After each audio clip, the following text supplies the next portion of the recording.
Collo, quanta gent.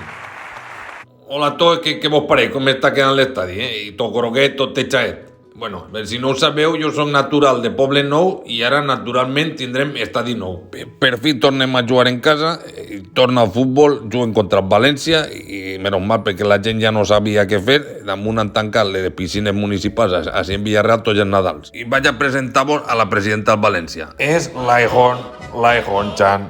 Ha, Tito Loig, te creus molt graciós. Aprofita l'ocasió per dir-te que som molt fan del teu germà, de Jackie Chan. I què t'anava a dir? El dissabte, com el partit a les 4:15, dinarem prontet, ¿vale? Tenim pensat fer un paellonet de ditet, que fem molt bo així a ceramista, o tu preferisses que te facin un tres delicias o algo especial? Tranquillo, menche de todo, pero porque no, como anterior presidente, Animuti, le agradava molt almorzar i xular. Sí que tens raó, sí. Escolta, dona-li recaets al senyor Peter, que suposa que a l'hora partit serà ja any nou allí en Singapur. El senyor Peter no pot vindre, sentir-ho molt, i li volem dedicar la victòria, si no anirem cagalló per sequia. Ho veurem el dissabte. A per 3 punts anem, endavant a guanyar Villarreal.